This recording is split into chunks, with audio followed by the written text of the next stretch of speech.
الحمد لله رب العالمين، الصلاة والسلام على أشرف الأنبياء والمرسلين وعلى آله وصحبه أجمعين. اللهم ارزقنا فهم النبيين وحفظ المرسلين وإلهام الملائكة المقربين. اللهم يا فتاح يا عليم يا فتاح يا عليم، افتح لنا وذريتنا معرفة العلم فإنك أنت علام الغيوب.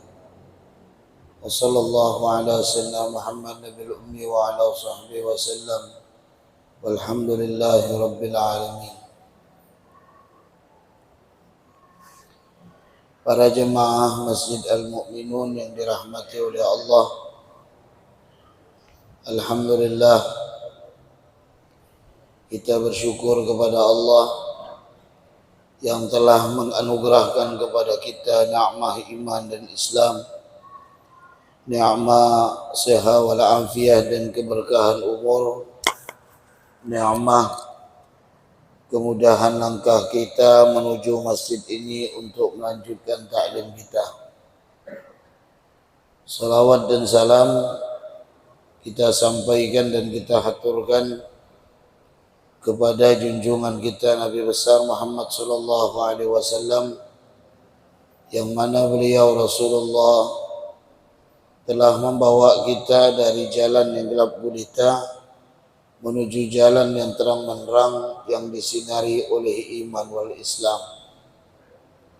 Para jemaah, insyaallah sebelum Isya saya mohon izin karena ada tausiah di Jeruju Maulid, khawatir macet, saya mohon izin tidak bisa Isya di sini. Kemudian untuk majelis taklim besok subuh kita karena insyaallah pagi besok saya ceramah di Sintang. Maka malam ini selesai ceramah saya langsung berangkat ke Sintang. Sorenya insyaallah di Nangapino. Ya. Mudah-mudahan semua sehat walafiat. Pada pertemuan sebelumnya saya sudah menjelaskan at-tasawuf kulluhu lahul adab. Rukun dalam tasawuf itu adalah adab. Maka para ulama menjelaskan sebagaimana haji itu adalah Arafah, wukuf di Arafah, maka tasawuf itu adalah adab, tidak bisa dipisahkan. Tidak bisa dipisahkan. Kalau andai kata ada orang memisahkan antara tasawuf dengan adab, itu aneh. Berarti mereka tidak paham pada hakikatnya tasawuf. Kalau dikatakan adab, ya itulah tasawuf. Kalau dikatakan tasawuf, ya itulah adab. Karena di dalam tasawuf itu tidak terlepas dalam 3 pembahasan. Beda titik, sama cara penulisannya. Tahalli, takhalli, tajalli. 3 itu. Tahalli melakukan dalam suatu perilaku yang terpuji atau akhlak mahmudah, sedangkan takhalli menjauhi segala budi pekerti yang buruk atau akhlak madmumah. Baru tajalli. Tajalli pun dibagi. Ada tajalli af'al, ada tajalli sifat, ada tajalli zat, ada tajalli asma. Dibagi lagi. Kita belum sampai ke situ. Apa kata Al-Imam Abu Hafiz Al-Haddad rahimahullahu ta'ala? Beliau mengatakan tasawuf itu seluruhnya adalah adab. Dan bagi tiap waktu itu ada adabnya, ya. Tiap hal itu ada adabnya. Setiap maqam atau setiap kedudukan itu ada adabnya. Maka kata beliau, barang siapa yang melazimi adab tiap waktu, maka dia akan mencapai kedudukan yang tinggi. Barang siapa yang menyia-nyiakan adab, maka dia adalah seorang yang jauh, di mana dia menyangka dekat. Dia sangka dirinya dekat, padahal dirinya jauh. Maka orang yang seorang salik, mereka yang berjalan kepada Allah, ketika tidak terdepankan dalam adab bagi diri mereka, maka kedekatan itu hanya rasa saja. Tapi dalam hakikat kebenarannya, sesungguhnya dia adalah orang yang jauh. Maka seorang yang salik akan mengedepankan adabnya dari segala sesuatu apapun, ya. Kalau tidak, dia termasuk orang yang tertolak, yang dimana dia itu hanya mengharap untuk diterima saja, ya. Dan itu terjadi pada zaman ini. Kenapa ya orang belajar tasawuf justru makin sombong? Karena dia tak paham hakikat tasawuf, hanya sekedar belajar. Justru kalau dia merasa sombong dengan belajarnya di balik daripada tasawuf, maka hal itu hanya perasaan bahwa dia dekat kepada Allah, padahal pada hakikatnya dia adalah seorang yang mengharap supaya diterima oleh Allah Subhanahu wa taala. Tapi ternyata jauh, bukan diterima. Ya. Jadi setelah dijelaskan di dalam kitab Kifayatul Atqiya ini, hafid ala sunanin wa adabin atat ma'thuratan an khairi ma jaa mursala, inna tasawwufa kullahu lahwal adab wa minal awarib fatlubanhu wa awwila. Setelah dijelaskan oleh beliau di dalam kitabnya, baru kita faham, oh rupanya begitu di dalam perjalanan seorang salik ketika menuju kepada Allah Subhanahu wa taala. Mereka akan menjaga daripada adabnya. Ada adab waktu-waktu, itu adalah hak-hak yang ada pada waktu itu. Seperti tugas-tugas kita ibadah yang zahir, itu kan hak. Seperti sholat, puasa, ya, zakat, haji, ya, atau yang berupa muamalah batin. Muamalah batin itu sesuai dengan tuntutan ahwal seorang hamba, ya. Jadi berkata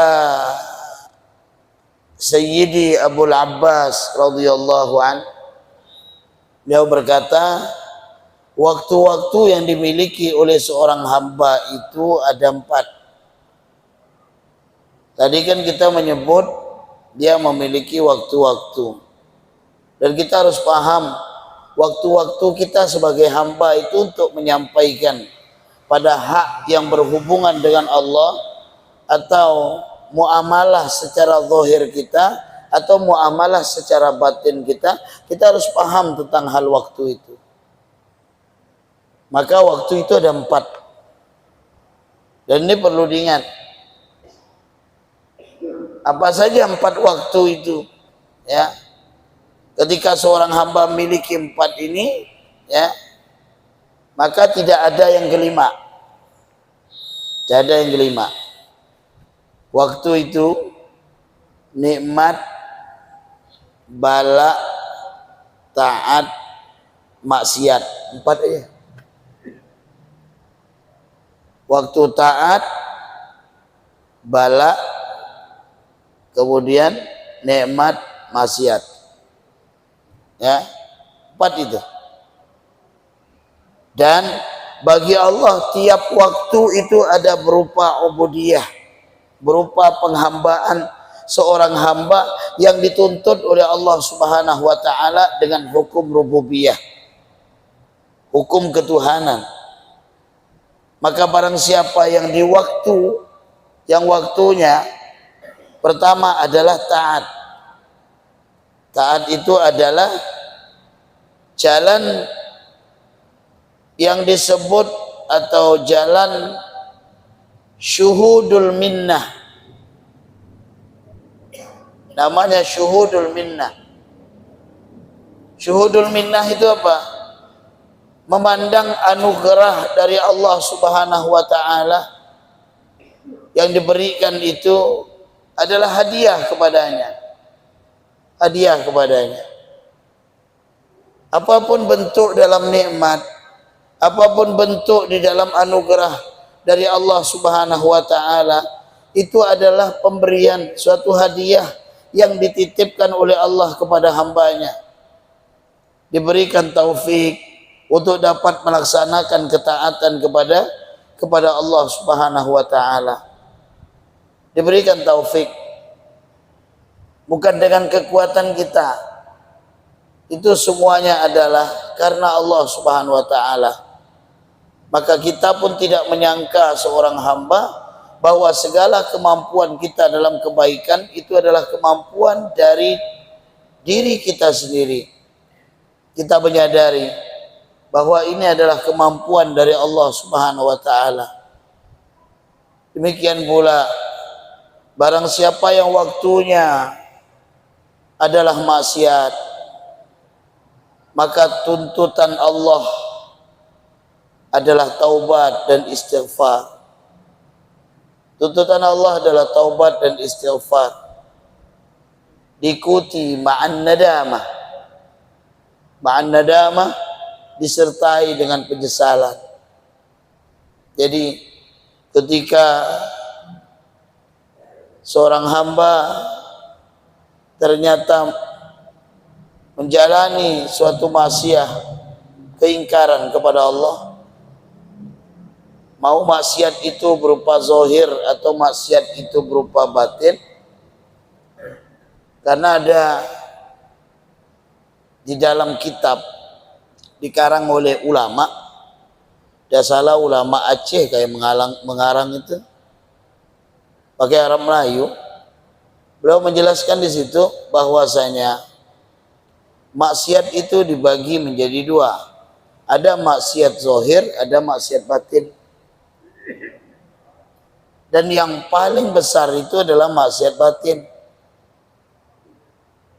Dan ketahuilah, maksiat batin itu terkadang terjadi disebabkan ketidakpedulian seorang hamba di dalam maksiat zahir yang mereka lakukan. Mereka meninggalkan ibadah yang diperintahkan oleh Allah, maksiat. Itu berupa maksiat. Tapi yang lebih dahsyat adalah maksiat batin yang tidak nampak pada pandangan mata kita, tapi itu dirasakan bagi setiap hamba di dalam tempat yang tersembunyi di dalam dirinya, yaitu di dalam hatinya. Sombong bagian maksiat batin. Ada 9 maksiat batin di dalam kitab itu. Tamak maksiat batin. Ya. Apalagi hubbud dunia, maksiat batin. Cinta kepada dunia, maksiat batin. Hubbul mal, cinta pada harta, maksiat batin. Hubbul jah, cinta pada kedudukan, maksiat batin. Ya. Al-hasad, dengki, maksiat batin. Ya. Banyak bagian-bagian maksiat batin yang seorang hamba itu harus jauhi. Ya. Demikian pula dengan maksiat zahir. Kalau terjadi yang dituntut oleh Allah, taubat, istighfar. Itulah kebahagiaan kita, dijadikan hamba Allah, sehingga seorang hamba itu sadar yang membawa dirinya kepada syukur, dijadikan seorang hamba. Kita ini jadi hamba Allah itu syukur, apalagi umat Nabi Muhammad. Kenapa? Kalau manusia itu selalu menunggu masa kesalahan kita, tapi kalau Allah itu selalu menunggu tobat dan penyesalan kita. Kan gitu. Manusia itu dicari, kalau kita itu dah betul tuh dicari bila kita itu salah. Itu manusia itu. Manusia gitu. Tapi kalau Allah enggak, ditunggunya kapan kita tobat. Ditunggunya. Sehingga ketika kita melakukan suatu kesalahan, Allah tidak langsung menyiksa kita, Allah tidak langsung mengadab kita, Allah tidak langsung membuat kita susah. Tapi Allah selalu nanti, kapan saat-saat hambaku datang kepadaku. Ketika dia lalai, Allah cubit sedikit dengan suatu musibah. Karena terkadang manusia ketika dia ditimpa dalam suatu bala atau musibah, baru dirinya akan mengatakan Allah, Allah, Allah.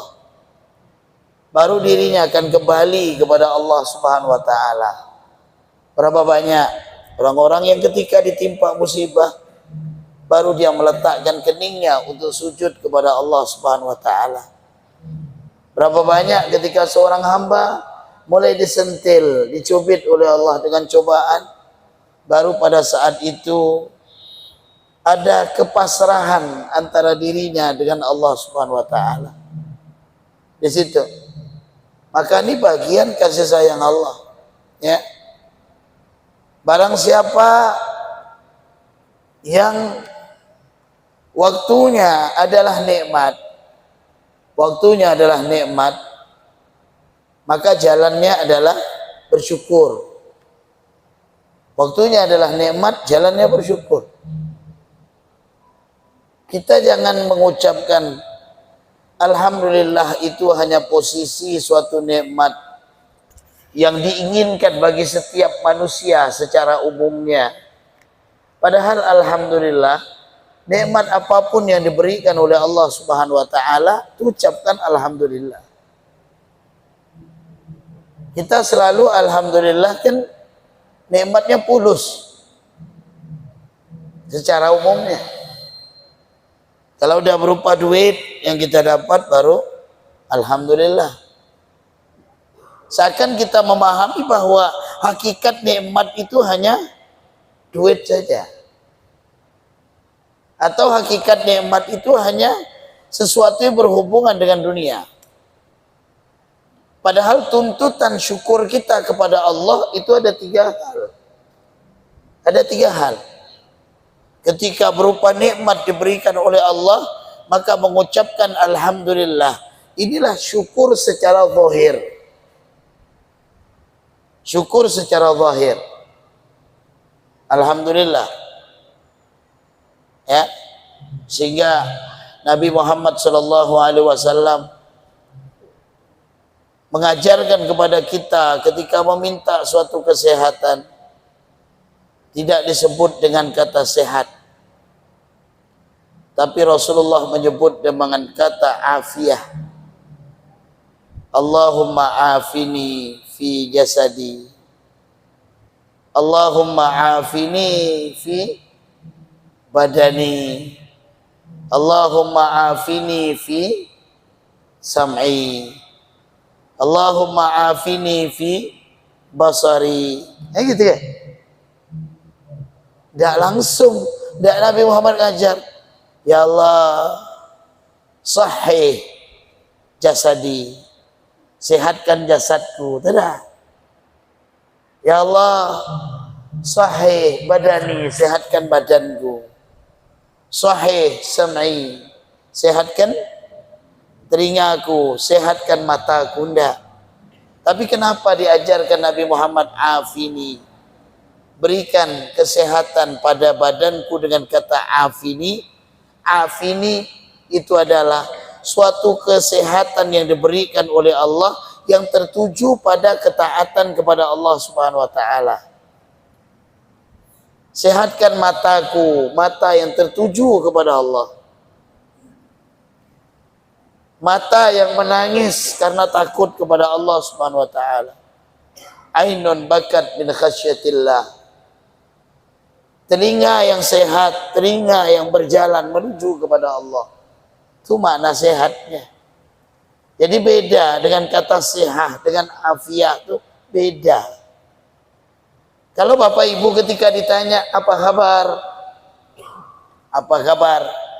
Alhamdulillah, saya sehat wal afiah. Kita terkadang hanya paham makna sehat dan afiah.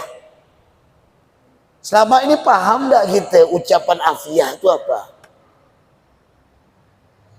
Ada orang nanya, apa kabar? Alhamdulillah, saya sehat walafiat. Tapi sholat tak pernah. Sholat tidak pernah. Apakah ini bisa mengucapkan afiah? Tidak. Tidak bisa mengucapkan afiah. Ketika hatinya tertutup kepada Allah Subhanahu wa taala, maka tidak ada afiah kepada dirinya. Yang ada itu hanya sehat. Jadi untuk menggandengkan kata sehat walafiah itu bukan suatu gandengan yang biasa. Ketika terucap bagi seorang hamba, alhamdulillah, saya dalam keadaan sehat walafiah. Artinya Allah memberikan tubuhnya dalam sehat dan tubuh itu masih berjalan di dalam ketaatan kepada Allah Subhanahu wa taala. Itu afiat. Itu afiat. Kalau cuma sehat dari segi fisik saja, tapi tidak ada suatu jalan yang membawa diri seorang hamba kepada ketaatan, itu belum afiat. Karena afiat akan menuju kepada pengampunan Allah Subhanahu wa taala. Itu afiat. Ya. Maka tuntutan dari nikmat adalah bersyukur. Alhamdulillah. Yang kedua, asyukru bil batin. Syukur dengan batin. Apa syukur dengan batin? Syukur dengan batin adalah al-i'tirafu bi ni'amillahi subhanahu wa ta'ala. Lidahnya tidak mengucapkan alhamdulillah, tapi batinnya yang mengucapkan. Terucap dari hatinya pengakuan bahwa semua nikmat itu adalah dari Allah. Itu syukur batin. Tidak terucap alhamdulillah, tapi hatinya berkata, hatinya ada suatu pengakuan bahwasanya nikmat itu adalah dari Allah Subhanahu wa taala. Karena ada, misal contoh, ente apa kabar? Alhamdulillah, sehat walafiat. Walaupun agak sakit anak nih. Cuma untung gak ada obat ini. Ada obat ini. Masihlah badan sesegar. Ya kan? Udah, dia bersyukur kepada Allah. Secara zahirnya, dia bersyukur. Ucapkan alhamdulillah. Tapi, secara batinnya belum. Karena kenapa? Dia mengakui nikmat dalam kesehatan dia itu karena obat. Belum ada pengakuan diri dia kepada Allah. Batin. Di batin. Secara zahirnya dah betul. Alhamdulillah. Maka cepat ketika kita diberikan oleh Allah suatu penyakit. Walaupun tidak seluruh yang ada pada diri kita penyakit. Karena ada kalanya kita sehat. Kita pasti akan mengucapkan, apa kabar? Alhamdulillah. Sehat walafiat. Cepat batin kita mengakui, ya Rab, nikmat ini adalah darimu ya Allah. Tapi saya dengar Bapak sakit. Kalau andai kata ada obat yang kita minum, itu wasilah saja yang membuat kesembuhan. Tapi pada hakikatnya yang memberikan kesembuhan adalah Allah. Wa idza maridtu fahuwa yashfin. Apabila sakit, dia Allah yang memberikan kesembuhan. Dia Allah memberikan kesembuhan. Ya. Yang ketiga, Asyukru bil jawarih, syukur dengan anggota tubuh. Gimana syukur anggota tubuh? Menjalankan setiap nikmat yang diberikan oleh Allah pada anggota tubuhnya untuk taat kepada Allah. Contoh, walaupun tidak bisa lepas daripada maksiat, tidak lepas. Mata kita ini tidak lepas maksiat, mandang sesuatu yang diharamkan Allah. Tapi jangan lupa untuk kita membasuhkannya. Basuhkan dengan bacaan Quran, basuhkan dia dengan wudu, basuhkan dia dengan tetesan air mata yang menangis, ya, kepada seorang hamba menyesal akan setiap kesalahan yang dilakukan kepada Allah. Jangan kita menangis di hadapan hamba. Tangisan di hadapan hamba ketika berbentuk muhasabah itu hal yang biasa. Karena mungkin ketukan dari setiap muhasabah itu menimbulkan rasa di dalam batin kita sehingga penyesalan dan tangisan mulai jatuh. Ada ketukan. Antum ikut eski misalnya ya, yang duduk itu muhasabah, orang menjerit menangis, itu biasa.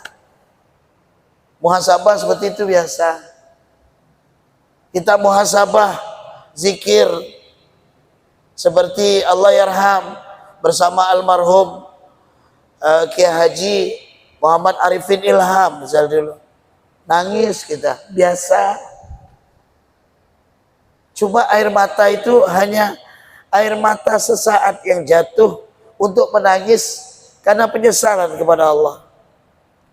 Tapi diusahakan di saat tidak ada satupun manusia di hadapan antum, saat itu antum beristighfar, bertaubat, lalu meneteskan air mata dengan penyesalan akan apa yang pernah kita kerjakan yang dibenci oleh Allah Subhanahu wa taala. Itu baru. Maka biasakan kita muhasabah an-nafsiyah, muhasabah untuk diri kita saja. Dalam keadaan sendiri. Di malam hari jangan ada orang. Jangan ada orang. Antum muhasabah, kemudian istighfar, antum taubat.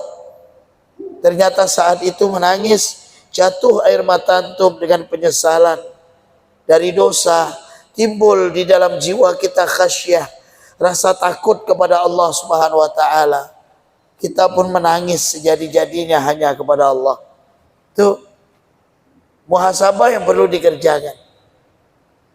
Sehingga sadar anggota tubuh yang seharusnya bersyukur kepada Allah, ternyata kita simpankan dia, kita lalaikan dia, kita jauhkan dia kepada Allah Subhanahu wa taala. Tuh. Perlu kita lakukan masing-masing dalam hal ini. Ya.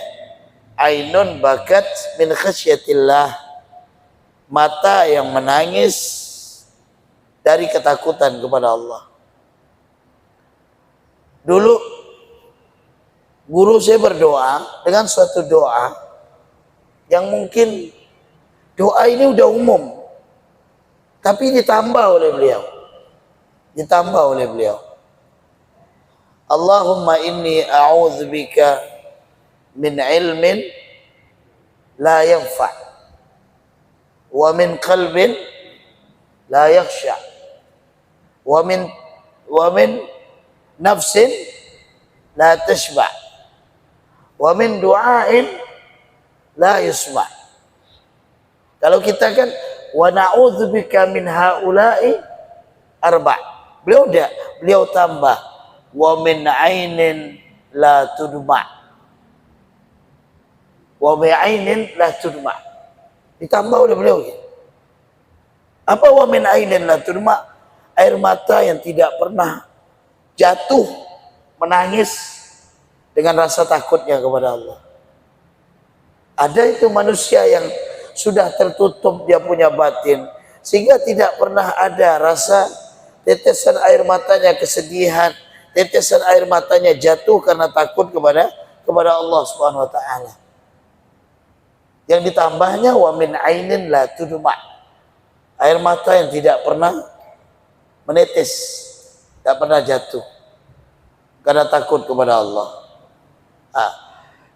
Maka kegembiraan hati dengan Allah, ya, kegembiraan hati seorang hamba dengan Allah. Barang siapa waktunya adalah bala, waktunya musibah, maka jalannya apa?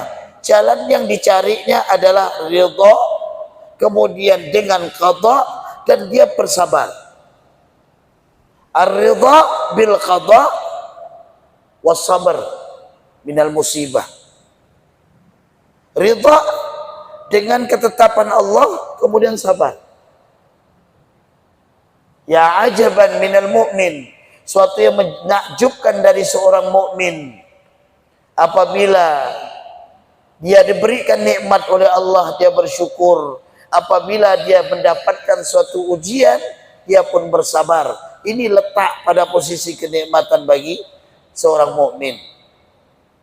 Dan dijelaskan di dalam sabda Nabi Muhammad sallallahu alaihi wasallam, barang siapa yang diberi lalu dia bersyukur, dia ditimpa musibah lalu dia bersabar, dia diperlakukan zalim lalu dia mengampuni orang yang berlaku zalim, atau dia berbuat zalim lalu dia memohon ampunan kepada Allah, kemudian beliau pun terdiam, maka mereka berkata, apa untuk mereka wahai Rasulullah? Apa untuk mereka wahai Rasulullah? Beliau bersabda, bagi mereka keamanan, mereka akan mendapatkan petunjuk. Maksudnya bagi mereka keamanan di akhirat dan mendapatkan petunjuk di dunia ini, ya. Maka para jamaah, ada suatu faedah tentang makna daripada tasawuf yang dijelaskan oleh para ulama kita. Apakah faedah tentang makna di dalam tasawuf yang perlu kita ketahui? Insyaallah akan kita lanjutkan pertemuan Sabtu yang akan datang, ya. Saya mohon maaf, saya tidak berapa kali tidak bisa untuk bersama jamaah sampai selesai dan isya berjamaah karena memang bulannya masuk pada bulan Maulid, ya.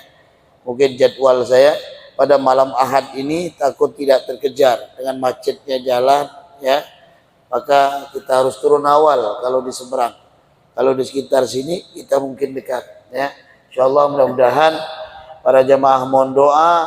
Habis ceramah nanti saya akan menuju ke Sintang karena pagi ada ceramah di Sintang, ya. Mohon doanya semua, mudah-mudahan selamat, aman sampai kepada tempat tujuan dan menjalankan tugas, dan mudah-mudahan diberkahi oleh Allah Subhanahu wa taala. Sekiranya cukup sekian, subhanakallahumma wa bihamdika asyhadu an la ilaha illa anta astaghfiruka wa atubu ilaik. Assalamualaikum warahmatullahi wabarakatuh.